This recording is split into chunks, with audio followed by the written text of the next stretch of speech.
ariko iyo umuntu ufite ubutegetsi yigize kagarara abuvanwaho ku mbaraga.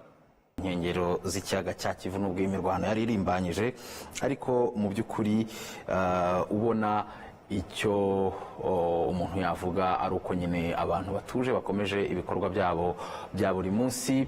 Hanyuma nyuma yaho M23 itangaje ko igiye kugaba ibitero kuri Goma kugira ngo nayo bayibohore nk'uko bavuga bati n'ukuribera umujyi wa Goma, hagaragaye amatangazo yacicikanye kuva ku munyamabanga mukuru w'umuryango w'abibumbye Antonio Guterres kuza kuri leta y'Amerika, leta y'Ubufaransa, leta y'Ubwongereza n'abandi benshi cyane, yewe byageze no ku muryango wa Afurika yunze ubumwe nawo. Musa Faki Mahamat, perezida wa komisiyo y'umuryango, nawe asohora itangazo risaba impande zombi kujya mu biganiro, aho yise umutwe wa M23 opposition ifite n'igisirikare. Ngira ngo n'imvugo honorable Evode itashimishije leta ya Kinshasa, aho umuryango wa Afurika yunze ubumwe wise M23 inyito batifuza gukoresha une organisation politico-militaire.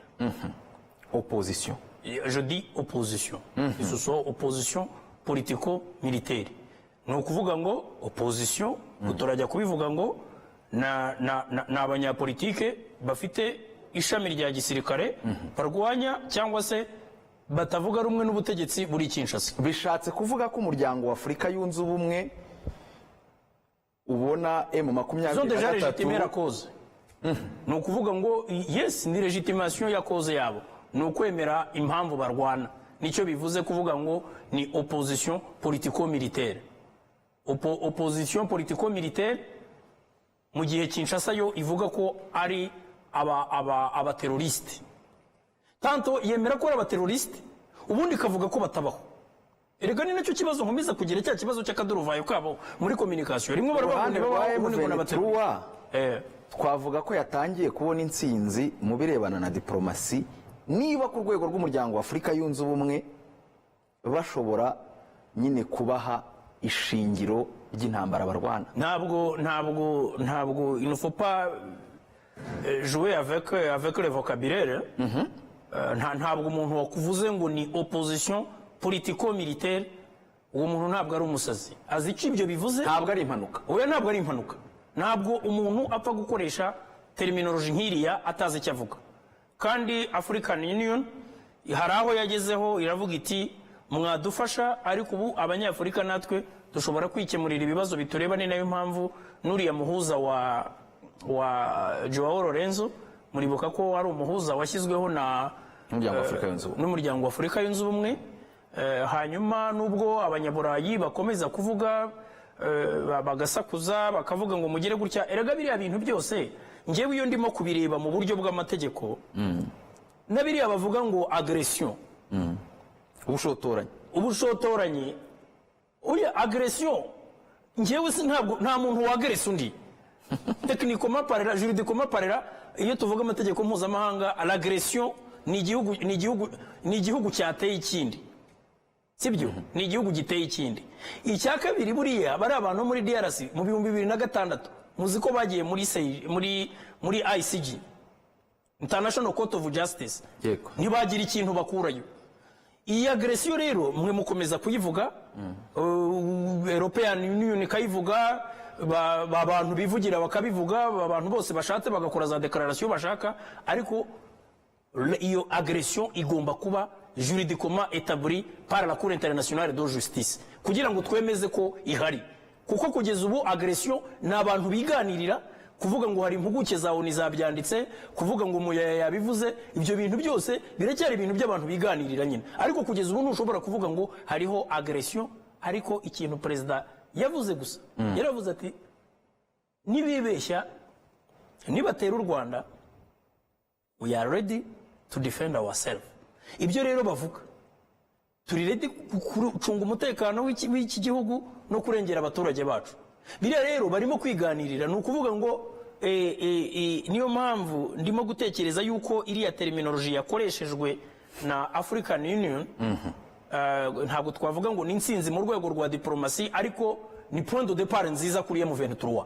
nibura batangiye kumva impamvu irwana nibura ku rwego rwa African Union. nawe ni kubyumva Maître Gasaminani? mu by'ukuri nanjye niko mbyumva, kandi ngira ngo ni kuva intambara ya M23 yatangira, leta ya Kongo nibwo yatangiye gukoresha za vocable zitari zo kubita umutwe w'iterabwoba. ngira ngo uretse umuryango w'ubumwe bwa Afurika, umuryango uhuriweho n'ibihugu byo mu burasirazuba bwa Afurika, East African Community, SADC, ndetse n'umuryango w'abibumbye, nta muntu n'umwe wigeze yadopta iriya mvugo ya leta ya Kongo yuko M23 ari umutwe w'iterabwoba. rero yenda umuryango w'ubumwe bwa Afurika wateye intambwe, noneho ubita uko bagombye kwitwa, kuko ni abantu batavuga rumwe n'ubutegetsi, bafite ishami rya politiki n'irya gisirikare, barwanya leta kuko hari ibyo batumvikanaho. mu by'ukuri umuntu wakoze ririya tangazo, uretse kuba ari umuhanga mu bya diplomasi, uretse kuba yumva iby'amategeko, ariko ni n'umuhanga no gukoresha guhitamo amagambo, ni umuhanga mu ndimi ajyanye na facts zihari. ni ukuvuga ngo facts zihari. uyu munsi niba umuryango wa Afurika yunze ubumwe ushyiraho umuhuza, perezida wa Angola, bavuga bati kiriya ni ikibazo cya politiki gikwiye gukemurwa mu buryo bwa politiki, mu by'ukuri ngira ngo wakurikiye Maître Gasominari, nkunganiye gato, wabonye ni wahoze ari perezida wa Afurika y'Epfo Thabo Mbeki. Thabo Mbeki nawe yabigarutseho, yabivuze kenshi, n'uyu munsi yongera arabivuga. we yabivuze kenshi. icyo nagira ngo mvuge ni uko niba haba umuryango w'abibumbye, haba umuryango w'ubumwe bwa Afurika, haba umuryango wa East African Community, haba na SADC, bose bahuriza ku kintu kimwe, bavuga ikibazo kiri muri Kongo ni ikibazo cya politike kigomba gukemurwa hakoresheje uburyo bwa politike. Twese turabizi neza ko nta muntu n'umwe ushobora kwemera kujya kuganira n'umutwe w'iterabwoba. ntabwo rero abantu bose ari abasazi bavuga bati nimugende mujye kuganira n'abariya bantu, nuko bazi ko atari umutwe w'iterabwoba. kandi bishimangira ibyo twavugaga mu kanya, ntabwo umutwe w'iterabwoba ujye ufata agace ngo ukayobore, ukagaruremo umutekano, ukazanemo iterambere. kuko uyu munsi ngira ngo ejo mwabonye itangazo basohoye bavuga bati abashinzwe gutanga amazi n'umuriro mu mujyi wa Goma bagomba kubiha abaturage, kubera ko igikorwa bakoze byo guca umuriro n'amazi ni igikorwa kibangamiye uburenganzira bw'abantu. iyo M23 iza kubishaka kuzimya umuriro kuri Goma, urugomero rw'amashanyarazi ruha amashanyarazi umujyi wa Goma ruri Matebe, Irucuro, rugenzurwa n'umutwe wa M23. ntabwo bakeneye no kurasa isasu ngo bangize amasinga, bashobora kugira gutya bakagira switch bakamanura, hanyuma ibintu byose bikazima. rero ntabwo umutwe w'iterabwoba ushobora kubungabunga ibikorwa by'amajyambere, ntabwo umutwe w'iterabwoba ushobora kubaka imihanda, ntabwo ushobora gusibura imigende, ntabwo ushobora kugarura umutekano mu baturage, ntabwo ushobora kongera gutangiza amashuri, ntabwo wasana amavuriro, kandi nibyo umutwe wa M23 ukora ahantu hose wafashe. rero rwose umuryango w'ubumwe bwa Afurika ndabona uri mu nzira nziza ushaka yuko ikibazo gikemuka, kuko barimo barabwira Kongo ngo ibyo muvuga ntabwo ari byo, ukuri ni uku nguku, kandi niba mushaka gukemura ikibazo murebe inzira mugomba kunyuramo. babyita recadrage muri diplomasi. erega Divin, ntaribagirwa gatoya buriya M23 ngira ngo hari aeroport, hari ya Goma, noneho hari n'iya Kavumu. Kavumu muri Sud Kivu vers Bukavu. ni ukuvuga ngo ziriya ni point strategique, kuko niho Kinshasa indege zizana ibikoresho bya gisirikare. ni ukuvuga ngo zose niho zigwa. M23 rero nimara kuhakontorora biraza kubagora no kongera gukomeza kuzana umusada. hanyuma icya kabiri, nubwo nakubwiye ngo iyi ni intambara à la fois irimo ibintu byinshi. aba bantu bose basakuza nabo bashobora kuba bavuga batari ko iya aeroport niyo twanyuzagaho amabuye yacu, ya yandi iriya mitwe yose yiba, ariya yose bacuruza, nuhango indege zose zayapakiragazi zose zahagurukiraga igoma. bakavuga bataba abantu bahafashe, eske aba bantu nabo tuzadiringa neza nkuko twadiringaga n'abari abajura. noneho bakavuga bati aba bantu bashobora kuza bagashyiraho amategeko, bagashyiraho structure donc zatuma n'ibiciro byacu bizamuka. bashobora kuba batinya gukorera mu mucyo. Yes, bashobora kuvuga bati M23 ishobora kuzikazana ibintu byo gukorera mu mucyo mu gihe twari dukorera mu kajagari, kandi bari barusahurira mu nduru, kuko deja izo aeroport zombi Goma na Kavumu M23 nimara kuzifata nta ndege yongera kugwa hari. Ariko M23 iyo ntiyakwishimira nyine gukorana n'ibi bihangange by'abanyembaraga. Oya, ndavuga indege za Kinshasa. Yego, iza Kinshasa donc nuvuga ngo nta nimwe, ariko M23 ntabwo iri buhagarika ingendo, ntabwo iri buhagarike ko aeroport ikoreshwa, kuko nayo ntabwo iri bufunga ubuzima bw'abaturage, sibyo? Donc nayo ntabwo yabyanga nyine, ntabwo yabyanga gukorana n'abanyembaraga nkuko urimo kubivuga, ariko ikigaragara cyo nuko aba bantu bose byamaze kubacanga, niyo mpamvu urimo kubona babuza ayo bacira nayo bamira, bafite akajagari muri ko. Igisigaye ni amatangazo. Reka nyemerera dukubitirira Rubavu mu ntara y'Uburengerazuba. Ntabwo nzi na mugenzi wacu Jean Pierre Kagabo yari yagerayo. Kagabo, wiriwe neza? Mwiriwe neza Divin. Amakuru ufite mu nkengero z'ahari kubera intambara cyangwa se imirwano ku ruhande rw'u Rwanda ni ayahe, Kagabo? Murakoze Divin, nibyo wenda niza kugira ibyo mvuga mwakomojeho mu nyihangane ntabwo nakurikiye byose, ariko icyo navuga ni uko amateka asa n'agiye kwisubiramo. Umujyi wa Goma urasumbirijwe nayo 23 yawugose, kandi ugota mu buryo butandukanye nuko yigeze kubikora mu bihe byose byabanje. Ubu ngubu abantu bari muri Goma uburyo bafite kugira ngo babe bayivamo, bamwe nuko baca mu Rwanda, abandi bagaca y'Ikivu, kuko n'ingendo zo mu kirere ntizishoboka kuko yamaze guhagarika ikoreshwa ry'ikibuga cya Goma. Impamvu nabivuze ngo amateka yaba agiye kwisubiramo ni n'ikintu nyine umuntu yareba mu bijyanye na politiki y'aka karere, kwisesengura kubera iki bigeze aho ngaho bakongera kwisanga aho hantu. Nuko ikibazo cya M23 bagikemuye amajyejuru ntibinjire mu muzi w'ikibazo nk'uko bamwe mu basesenguzi ndetse n'ubuyobozi bw'u Rwanda bwakomeje kubigaragaza. Ikindi ni uko M23 n'akarengane k'igihe kirekire ubona kabubatsemo imbaraga zo ku rwego rwo hejuru, ku buryo iyo unarebye uburyo batangiye bubura imirwano mu kwezi kwa 11 2021, wabonaga ko ari abantu badashaka kugira uduce bafata, baranabitangazaga, ahubwo bavuga ko birwanaho mu gihe bagabweho ibitero, bikabakurura no kugira ahandi hantu bafata bakanahayobora, nk'uko abo muri kumwe muri studio bakomeje kubisobanura. Ni nabwo buryo rero bakomeje kugenda bafata uduce runaka. Uranabyibuka ko umuryango wa Afurika y'Iburasirazuba wohereza ingabo, hari uduce bemeye gutanga, kugeza igihe Kongo yirukaniye izo ngabo bakongera bakatwisubiza, M23 ikatwisubiza. Uyu munsi rero abantu bose bakaba bongeye guhaguka kubera ko M23 isumbirije Goma, ariko ikaba yarabikoze ibanje kugenzura uduce twose tw'ingenzi twegereye Goma. Navuga ko nkuko bavuga ngo barabikora kinyamwuga, ari imisozi iri hejuru yose ikikije Goma, ari imihanda y'ingenzi yaba yagemura ikintu icyo ari cyo cyose barayifashe, ku buryo uyu munsi rero umuntu uri muri Goma afite imbaraga nkeya ugereranyije n'izo M23 yaba ifite. Ariko gihe cyo ngarukaho cyane ni ukutavuga ikibazo nyacyo kiri mu burasirazuba bwa Kongo. M23 iravuga iti aho ngaho mutubuza kujya niho dukomoka, niho ababyeyi bacu bakomoka, bari mu nkambi z'impunzi hirya no hino, abatari mu bihugu byo mu karere barajyanwa mu bihugu by'amahanga ya kure. Icyo rero kikaba ari ikibazo kuko aho hantu ababyeyi babo bavuye hafashwe n'imitwe ifite ingengabitekerezo ya jenoside nka FDLR igizwe n'abaje baheka u Rwanda. Ariko ikindi kintu kirimo kizamuka niyo ngengabitekerezo igenda ikongera mu karere, ingabo z'u Burundi zikayisamira hejuru zigafatanya na Kongo, noneho akatera imbere cyangwa se imvugo z'urwango zikarushaho gufata indi ntera, kwica abantu, yica rubozo, ubavangura ushingiye ku cyo bari cyo. Naho ubibonera Divin, nuko unabona harimo umunyamakuru wa Sky News yahohotewe muri Goma, baravuga ngo barebera byitwa bya morphology, kuvuga ngo umuntu aratarya, ari amategeko 10 y'abahutu yigishwe mu Rwanda buriya yarigishwe no muri Kongo, ku buryo bareba umuntu uko agaragara bakavuga baturiya n'umututsi. Uwo munyamakuru yahohotewe. Ni nabyo byakomeje kuba muri iyi myaka.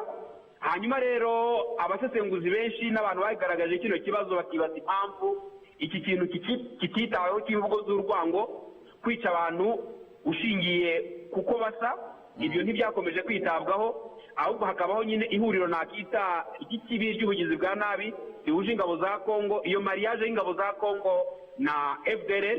Ariko M23 uko bigaragara yishatsemo imbaraga nyuma y'urupfu rw'uwo ari guverineri wa Kivu y'Amajyaruguru byagiye binavugwa yuko umwe mu bayobozi ba FDLR General Omega nawe yaba yarishwe. Ibyo ni ibintu byemejwe n'abantu benshi. Ibyo rero bikakwereka yuko uku kwanga kuganira na M23 byatumye bishakamo imbaraga zirenze izo bari bafite, bituma rero bashyira igitutu ku butegetsi bwa Kinshasa.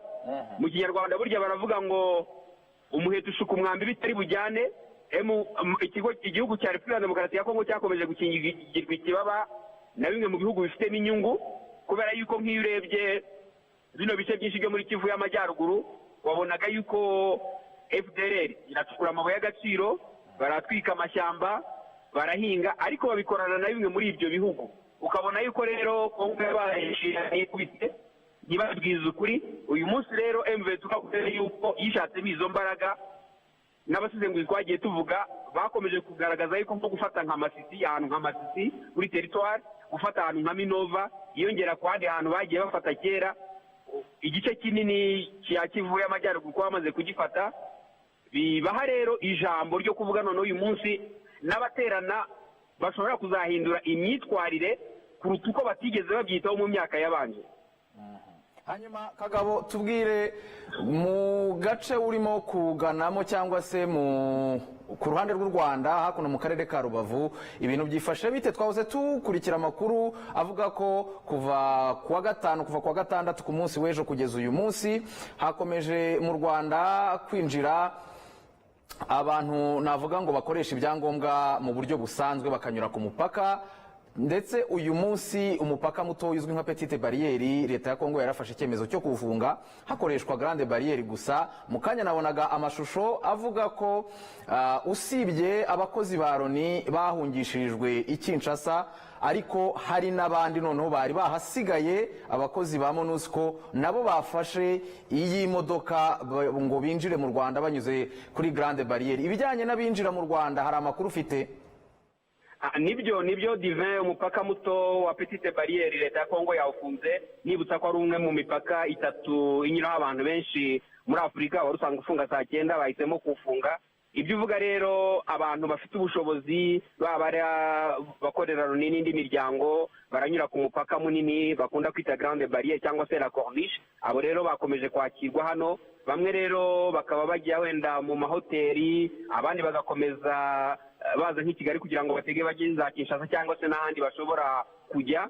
Ariko nkubwiye ku rwego rusange abaturage ku ruhande rw'u Rwanda bakomeje gushimangira ko bafite icyizere mu nzego z'umutekano w'u Rwanda, kuko kuva intambara yakubura ku ruhande rwa M23 muri iyi myaka 3 irenzaho amezi makeya, Kongo yagiye igerageza gukurura u Rwanda muri iyi ntambara, ariko u Rwanda rukabyirinda. Muribuka yuko bagiye barasa ibisasu ku ruhande rw'u Rwanda, bagiye bakora ibiki byose, bagahotera abaturage, bagashimuta inka zabo aho bita mu kibaya hariya za Kabuhanga n'ahegereza Busasamana hariya aho bita mu kibaya. U Rwanda rukirinda gusorwa muri iyo ntambara. Abaturage rero bari muri aka gace Divin, nakubwira ko muri iyi myaka 30 ishize ibibazo byaberaga ku rundi ruhande rw'umupaka barabirebaga. Kuva abanyarwanda ibihumbi n'ibihumbi bahungira muri Kongo, bamwe muri bo nabo bari barahunze barongera baratahuka. Kuva intambara zabaye muri Kongo barabikurikiraga bibari hafi.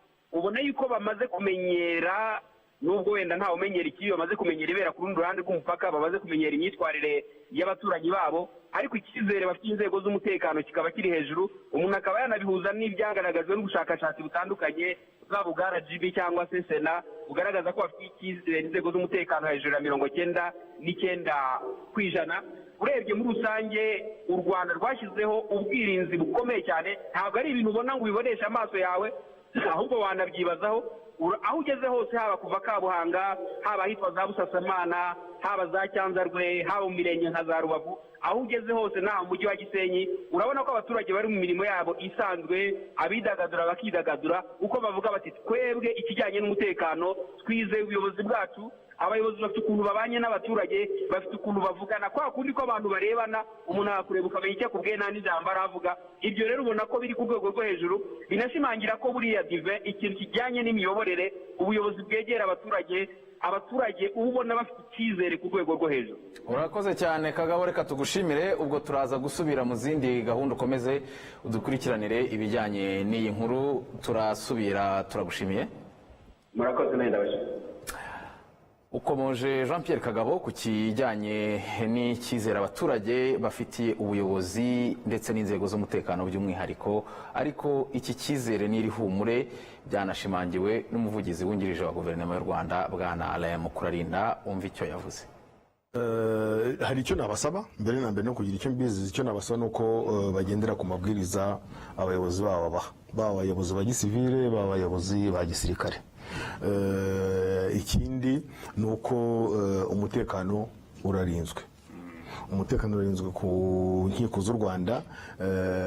Ngira ngo mwigeze no kubona abantu hirya no hino ku mbuga nkoranyambaga bashyiraho amafoto, amashusho, abantu mu mujyi wa Gisenyi bajya mu kazi kabo nta kibazo, ndetse aho imipaka ifunguye banambuka ari urujya n'uruza. Kuri iki ngicyo cyo nta kibazo gihari. Umutekano urinzwe, ababishinzwe, ndetse no kuba hagira n'abashaka kwambuka baza mu Rwanda n'abashaka kwambuka bajya muri Kongo, uyu munsi nta kibazo gihari. Uretse ko gusa uyu munsi twumvise yuko kuri Petite Barriere ho guverinoma ya Kongo yahafunze, ariko Grande Barriere irafunguye. Ntabwo rero abaturage baturiye hariya, baturiye inkiko z'u Rwanda, kumva amabwiriza bahabwa n'abayobozi babo nk'uko bivuze gisivili, gisirikare, no gukomeza kujya mu kazi kabo uko bisanzwe, nta kibazo gihari. Nibyo koko amasasu abegereye umupaka barayumva, mesaje turazibona, ari umuntu ku giti cye muzanye akabwira ati turimo turayumva rwose, dufite n'ubwoba. Kuri ibyo ngibyo twari tuvuze, uvuga uti amasasu se yahagwa yagera gute, bijya bibaho, birashoboka. Hari abantu bashobora kwibeshya cyangwa se bakabikora nkana, binabaye nabwo abanyarwanda babimenyeshwa, kandi bakabimenyeshwa mu buhe buryo bikozwe. Ese ni umuntu ubikoze nkana? Ese nuko nyine bari kurwana begereye umupaka igisasu kikaba cyagwa mu Rwanda? Ibyo byose biragenzurwa, nta mpungenge zihari, icyaba cyose abanyarwanda babimenyeshwa.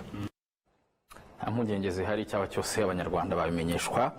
Turagana ku musozo w'ikiganiro cyacu, Maître Gasominari, turavuga ngo turitega iki? Intambara mu marembo ya Goma iracyahari, ariko kandi ntitwabura kuvuga ko nyine hari izo mpungenge ku baturage ku ruhande rw'u Rwanda, ariko inzego zirabamara impungenge. Ariko se ko iyi ntambara n'ubundi tutavuga ngo igiye kurara irangiye cyangwa izarangira ejo, twitega iki mu bihe biri imbere?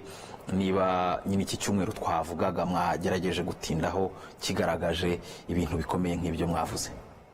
Nge nibaza ko icyo abantu bakwitega ni uko twizera tudashidikanya ko nta kintu kitajya kigira iherezo. N'iriya ntambara rero nayo izagira iherezo. Urabibona yuko n'isi yose yahagurutse, nubwo ihaguruka igakora ibidakwiriye, kuko iyo urebye amatangazo abantu birirwa bandika n'ayo basohora, ubona yuko nta bushake bwo gukemura ikibazo buhari. Kandi mu by'ukuri iyo tubivuga ntabwo tuba dukabye. Mu burasirazuba bwa Kongo nta kibazo kitakemuka gihari, ndetse niba hari n'ikibazo cyoroshye gukemura, ni ikibazo cyo mu burasirazuba bwa Kongo. Ko abarwanira iriya ntambara ibyo basaba ni ibintu byoroshye. Gufata Goma bishobora gutuma leta ya Kinshasa yemera kujya mu biganiro na M23? Ntabwo nabihamya, kuko Perezida Tshisekedi avuga yuko uretse no gufata Goma, niyo baba bageze mu marembo y'aho akorera atazaganira nabo. Niyo mpamvu mvuga yuko ubutegetsi buriho uyu munsi. Wowe se ubona ari seriye? Wowe wagendera ku byo yavuze? Nyine nibyo mvuga, ubutegetsi buriho uyu munsi muri Kongo ntabwo bushaka gukemura ikibazo.